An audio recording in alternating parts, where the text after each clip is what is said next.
Hello everyone, welcome back to my YouTube channel. कसे आहात तुम्ही सगळे? आय होप तुम्ही सगळे छान असाल, सेफ असाल. तर आज मी तुम्हाला दाखवते नाशिकचं फेमस प्लेस. म्हणजे पावसाळ्यात खरंच तिकडे खूप जास्त मजा येते. म्हणजे क्लायमेट इतकं छान असतं आणि लोकं लांबून लांबून तिकडे येत असतात. आता आम्ही पण जेव्हापासून नाशिकमध्ये राहायला आलोय तेव्हापासून आम्ही तिकडे जातोय. तर आज मी तुम्हाला पण दाखवतो. पाऊस पाऊस आज अजिबातच नव्हता. एकदम म्हणजे सगळे रस्ते कोरडे झाले होते. पावसाचं चिन्ह काहीच म्हणजे बारीक-बारीक येत होता तसा. तर आम्हाला वाटलं तिकडे पोहोचेपर्यंत थोडा पाऊस येईल. पण आम्ही जेव्हा जात होतो त्यावेळेस रस्त्यामध्ये इतकं ट्रॅफिक होतं. रस्त्याची कामं सगळीकडेच चालू होती. त्यामुळे खूप जास्त ट्रॅफिक होतं आणि पाऊस पण बारीक-बारीक यायला लागला होता. तर तिकडे जाण्या अगोदर ना आम्ही आलो होतो शौर्यवाड्याला, कारण खूप भूक लागलेली. ट्रॅफिकमध्ये आम्हाला वेळ होऊन गेला होता. जेवायची पण वेळ झालेली आणि परत तिकडे गेल्यानंतर ना जेवायचे प्रॉब्लेम्स होतात, म्हणजे भेटत नाही म्हणजे चांगलं. म्हणून आम्ही असं ठरवलं की शौर्यवाड्याला खाऊयात. शौर्यवाड्याला गेलो त्यावेळेस गर्दी नव्हती. लवकरच गेलो होतो 12-12:30 वाजता. म्हटलं जेवण करून मग पुढे जाऊयात. तर आम्ही वरती गेलो होतो फॅमिली सेक्शनमध्ये. आणि आज अचानकच इतकं ऊन पडलं होतं, इतकं गरम होत होतं, असं वाटत होतं की चुकीच्या टाईमला आपण पैनेला जायला निघालोय, म्हणजे त्या प्लेसवर जायला निघालोय. कारण की असं वाटलं होतं तिकडे गेल्यानंतर तर पाऊस लागेल आम्हाला, असं आमच्या मनामध्ये आम्ही होप्स घेऊन चाललो होतो की तिकडे तरी ॲटलीस्ट पाऊस असेल. तर जेवण ऑर्डर केलं आणि ऑर्डर येईपर्यंत कायरव आणि मम्मीची अशी मस्ती चालू होती. कायरव लाड करत होता मम्मीला. बऱ्याच वेळानंतर आमचं जेवण आलं होतं. चिकन हंडी घेतली होती, भाकऱ्या घेतलेल्या आणि मी तर बिर्याणीच घेतलेली. मला जास्त काही एवढी भूक नव्हती, त्यामुळे माझ्यासाठी मी बिर्याणी ऑर्डर केली होती. तर बाजरीची भाकरी, चिकन रस्सा आणि उकड घेतली होती. म्हणजे आळणीसारखं असतं ते, अळणी रस्सासारखं असतं, तर ते घेतलं होतं. सगळ्यांनी मस्त जेवण केलं. सुरुवातीला तर ना सगळे बोलत होते, "लवकर ये, भूक नाही आहे." पण तिकडे गेल्यानंतर ना जेवण समोर बघून सगळ्यांना भूक लागलेली, त्यामुळे सगळ्यांनी मस्त जेवण केलं. जेवण येईपर्यंत आम्हाला अर्धा पाऊण तास होऊन गेला होता. 1 वाजता जेवण आलं होतं. त्यामुळं भूक लागली होती वेट करून करून. तर सगळ्यांनी इकडं जेवण केलं. छान जेवण होतं. बिर्याणी मी मागवली होती, चिकन बिर्याणी. पण थोडीशी टेस्ट आज डिफरंट होती. तसं तर मी खाल्ली 1-2 वेळेस तिकडे बिर्याणी, तर छान टेस्ट होती. पण ह्यावेळेसची बिर्याणी मला आज एवढी काही आवडली नाही. पण ठीक आहे, मला बिर्याणी खायची होती त्यामुळे मी बिर्याणी खाल्ली. बिर्याणी कशी पण असो, मला तर बिर्याणीच आवडते, त्यामुळे मी बिर्याणी खाल्ली. कायरोला पण भूक लागलेली, त्यामुळे त्याने पण पोट भरून खाल्लं. त्याच्या हाताने खाल्लं, व्यवस्थित जेवण केलं. ओव्हरऑल जेवण छान होतं. म्हणजे ह्या अगोदर पण आम्ही गेलोच होतो. जेवण वगैरे करून मग आम्ही पटकन पैनेला जायला निघालो, कारण पावसाचं तर काहीच अजून चिन्ह दिसत नव्हतं. पाऊस अजिबातच नव्हता. तर आम्हाला वाटलं रस्त्यात वगैरे लागेल आणि तिकडे क्लायमेट चेंज होत असतं. कधी पाऊस, कधी ऊन, असं क्लायमेट होत असतं तिकडे. तर शौर्यवाड्यामधून जेवण करून आम्ही निघालो आणि फायनली आम्ही पैनेला जायला निघालो. आम्हाला पोचायला अर्धा पाऊण तास, म्हणजे 1 तास पकडून चला, तेवढा वेळ लागणार होता. आणि पुढे ना काळे ढग दिसत होते, म्हणजे आम्हाला वाटत होतं की पाऊस असेल तिकडे. कारण इकडे तर सिटीमध्ये काहीच पाऊस नव्हता. एकदम ऊन होतं आणि गरम इतकं होत होतं ना, खूप जास्त गरम होत होतं. जर तुम्ही नाशिकमध्ये असाल, नाशिकमधून व्हिडिओ बघत असाल, तर तुम्हाला माहितीच आहे की पैणेला कसं क्लायमेट असतं, किती छान वातावरण असतं, हिरवंगार सगळं.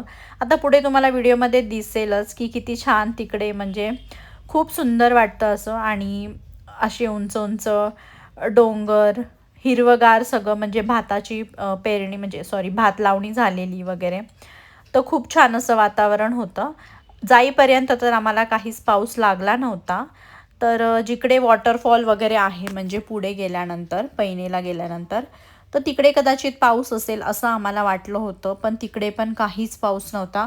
पूर्ण म्हणजे रस्ता कोरडा झाला होता. ऊन इतकं होतं आणि गरम इतकं होत होतं ना, असं वाटत होतं कदाचित आम्ही चुकीचा प्लॅन केला आहे. कारण की आज पाऊस नव्हता आणि तिकडे पावसाळ्यातच खरी मजा येते. पाऊस जेव्हा पडत असतो त्यावेळेस मजा येते, कारण धुकं वगैरे पडतात ना, त्यावेळेस खूप सुंदर वाटतं, म्हणजे बघायला वगैरे सीनरी खूप सुंदर. असं सगळं धुके असतात. थोडेसे धुके होते आणि थोडासाच पाऊस चालू होता.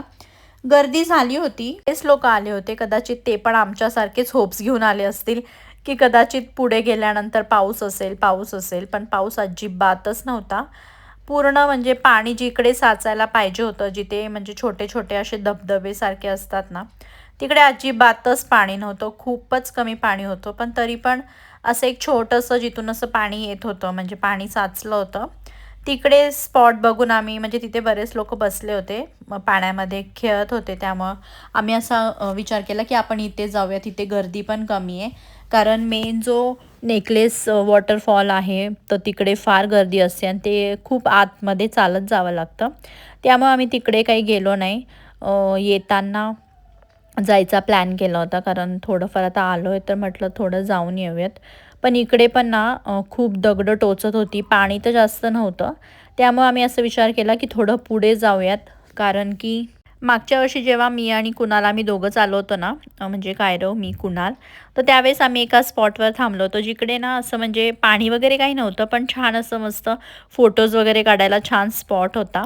पण ह्यावेळेस इतकी काही मजा येत नव्हती, कारण पाऊसच नव्हता. त्यामुळे इतकं फ्रेश वाटत नव्हतं, गरम होत होतं खूप जास्त. धुकं थोडी थोडी होती, पण ती डोंगरावर होती, अशी खाली काहीच नव्हतं. रस्ता रिकामाच होता, गर्दी होती पण इतकी पण गर्दी नव्हती. मागेच त्या वॉटरफॉलजवळ गर्दी होती. त्यामुळं आम्ही पुढे पण न जाता टर्न घेऊन परत मागे आलो आणि हे नेकलेस धबधबा आहे, जो की फेमस आहे. म्हणजे ना पैनेचा फेमस धबधबा आहे, पण तो फार लांब आहे. तर असं काही दिसतो तो धबधबा, म्हणजे नेकलेसचा असा शेप आलाय, त्यामुळे त्याला नेकलेस धबधबा म्हणतात. मग आम्ही त्याच्या थोडंसं अलीकडेच, म्हणजे ते धबधबा तर फारच लांब आहे, त्याच्या अलीकडेच असं थोडंसं गेलो होतो. तिकडे थांबून फोटोज वगैरे काढले आणि गर्दी इतकी झाली होती ना, आणि चिखल होता, म्हणजे कदाचित काल रात्री वगैरे पाऊस पडून गेला असेल तर चिखल होता. मग आम्ही तिकडे थांबून आलो होतो बुट्टा खाण्यासाठी. जेवण लेट केलं होतं त्यामुळे जास्त काही भूक नव्हती. तिकडे मॅगी वगैरे पण होती, पण आम्ही मॅगी वगैरे नाही घेतली, फक्त बुट्टाच घेतला होता. बुट्टा खायचा होता कुणालला, त्यामुळे बुट्टा घेतलेला. तर बुट्टा खाऊन आम्हाला चहा पण घ्यायचा होता, पण तिकडे चहा नव्हता, फक्त मॅगीच होती. पण कायरोला पण भूक लागलेली, त्यामुळं त्याला पण काहीतरी खायचं होतं आणि बुट्टा त्याला खायचा नव्हता. मग मी त्याला चिप्स घेऊन दिले, त्यावेळेस त्याने चिप्स खाल्ले. मग आम्ही बुट्टा वगैरे खाल्ला आणि आम्ही चहा शोधत होतो, पण चहा तर नव्हताच. तर आमचं फिरून झालं होतं, कारण की जास्त काही म्हणजे फिरता नाही आलं. तर मम्मी पप्पा आले होते म्हणून म्हटलं चला जाऊन येऊयात. ते पण घरीच असतात, पुण्याला असतात तेव्हा घरीच असतात, बाहेर कुठं जात नाही. त्यामुळे म्हटलं जाऊयात. लास्ट टाईम ते आले होते त्यावेळेस आम्ही ऑगस्टमध्ये आलो होतो, आणि त्यावेळेस मस्त पाऊस होता, सगळीकडे छान धबधबे होते, पाणी होतं. त्यामुळे आम्ही पाण्यात खेळलो वगैरे होतं. पण ह्यावेळेस तसं काही नाही झालं. म्हटलं ठीक आहे, नेक्स्ट टाईम ते येतील तेव्हा परत जाऊ. मग आम्ही बुट्टा वगैरे घेऊन ना परत परतीच्या प्रवासाला निघालो. अजून इकडून आमचं बरंच किलोमीटर बाकी होतं, पण 0 किलोमीटर आम्ही जाऊ शकत होतो, कारण पेट्रोल पूर्ण संपलं होतं आणि रस्त्याचं काम चालू होतं ना, त्यामुळे म्हणजे डिवायडर असल्यामुळे ना पलीकडे जाता येत नव्हतं. मग कसं बसं एक पेट्रोल पंप दिसलं, आम्ही तिकडे गेलो, पटकन पेट्रोल भरलं आणि मग पुढे जाऊन ना ह्या लोकांनी थोडासा चहा घेतला. मी काही गाडीतून उतरले नव्हते, कारण मला तिकडचा चहा नाही आवडत. मग चहा वगैरे घेतल्यानंतर आम्ही घरी आलो होतो. आय होप तुम्हाला हा व्हिडिओ आवडला असेल. भेटूयात नेक्स्ट व्हिडिओमध्ये.